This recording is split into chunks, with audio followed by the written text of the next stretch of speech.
गुरु भक्ति योग।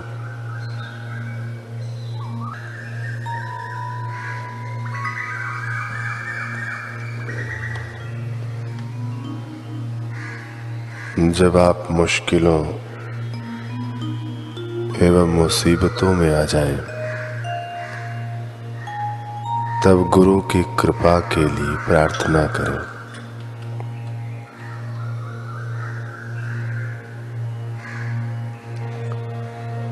अपने सच्चे हृदय से बार बार प्रार्थना करें, सब सरल बन जाएगा, ठीक हो जाएगा।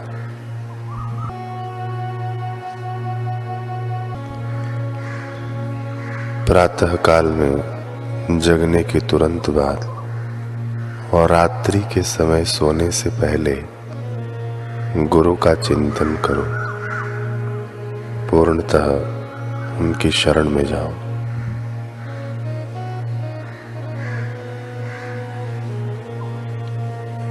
दिन के दौरान अगर गुरु की सेवा के बारे में, आज्ञा पालन में निष्ठा का अभाव या ऐसी कोई भूल हुई हो तो रात्रि में सोने से पहले उसका विचार करो।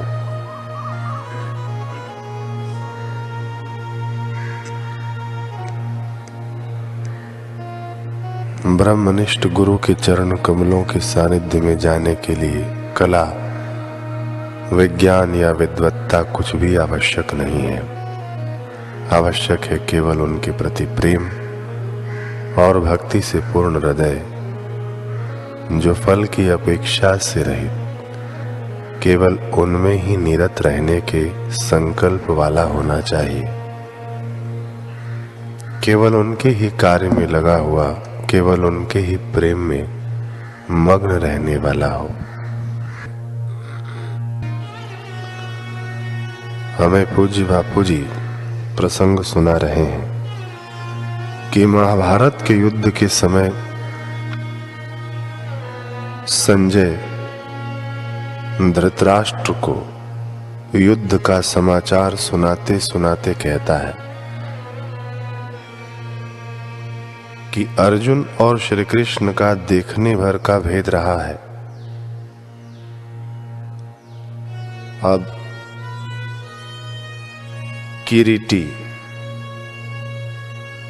किरीटी नहीं बचा और कृष्ण नहीं बचे। किरीटी यानी अर्जुन नहीं बचा और कृष्ण नहीं बचे। मानो अर्जुन के अंतःकरण में कृष्ण आ गए और कृष्ण के हृदय में अर्जुन आ गया। अब भेदभाव की समाप्ति हो गई। अब दोनों के अंदर एक ही ब्रह्म थिरक रहा है। जैसे दो दियों का प्रकाश एक हो जाता है,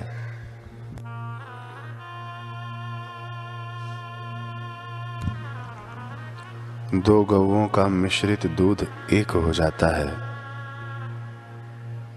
और व्यक्ति के दो नेत्रों की दृष्टि एक हो जाती है, ऐसे ही दो अंतःकरणों का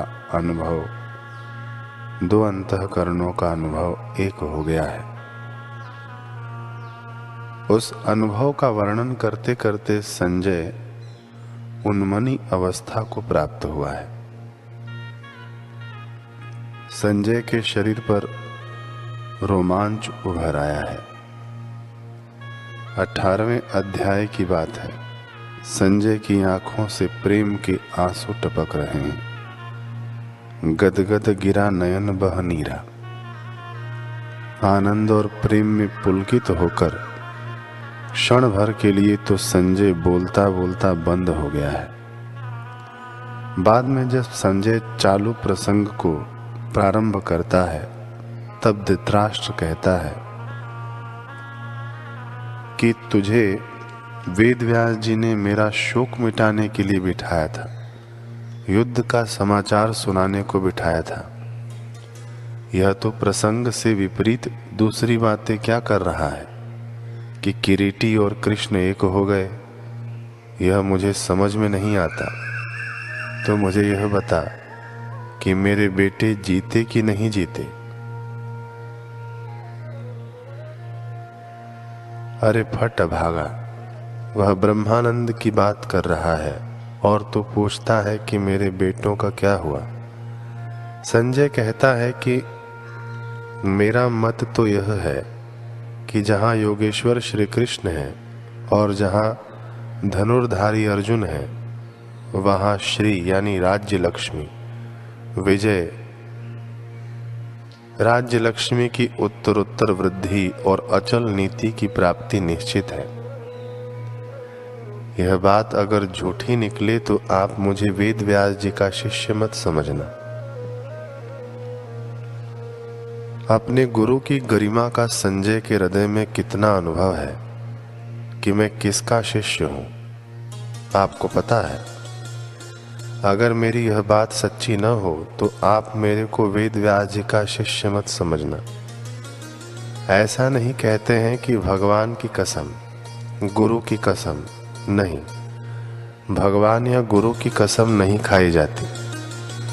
अपने शिष्यत्व पर इतना भरोसा है संजय को कि वह कहता है, मेरी बात अगर झूठी निकले तो आप मेरे को वेद व्यास भगवान का शिष्य मत समझना। मैं चुनौती पूर्वक कहता हूं कि जहां अर्जुन और कृष्ण है वहां विजय होगी, और जहां मोह ममता और अहंकार है वहां पराजय होगी।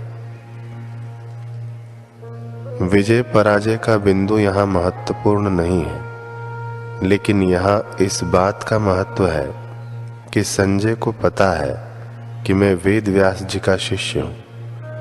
विवेकानंद जी को पता है कि मैं रामकृष्ण जी का शिष्य हूँ। आशाराम को पता है कि मैं पूज्यपाद साईं श्री लीला शाह जी का शिष्य हूँ। ऐसे ही तुमको भी पता होना चाहिए। जीवन में कभी रोने चीखने का विचार आए तो तुरंत याद करो कि किसके शिष्य हैं हम। गिड़गिड़ाने के विचार आए, भय शोक और चिंता आ घेरे तो ओमकार का जप करके अपने शिष्यत्व को याद करो कि किससे दीक्षा ली है। किसी देवी देवता से आराधना करके कुछ मांगने की इच्छा मन में आए तो अपने को टटोलो कि यह क्या कर रहा है। मृत्यु के समय भी किसी का भय शोक चिंता या ममता आ जाए तो याद करो कि ऐ मन तो कहाँ जा रहा है, where are you going. Om Om. दुर्बल विचारों से आपके इर्द गिर्द दुर्बल आभा तैयार होती है। चिंता के विचारों से चिंता की आभा तैयार होती है, लेकिन आत्मज्ञान के विचारों से परमात्मा की आभा तैयार होती है। मर्जी तुम्हारी है, दृष्टि अपनी अपनी है। चाहे बंदा बनाकर देख ले, चाहे खुदा बना के देख ले, जैसा चाहे तू अपने को देख ले। अपने विचारों से ही तुम दीनहीन हो गए हो। गिड़गिड़ गिड़गिड़, फलाने देवी देवता, फलानी मनौती, फलानी माँ, यह सब तुम्हारे विचारों से ही तैयार हुआ। फलाना साहब,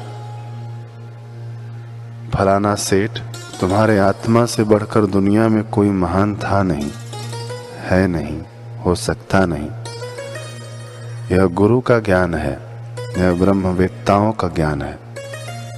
दीनहीन दुर्बल विचारों को छोड़, ममता आसक्ति अहंकार को छोड़, दीनता को त्याग नर, अपनो स्वरूप देख, तो शुद्ध ब्रह्म अज दृश्य को प्रकाशी है।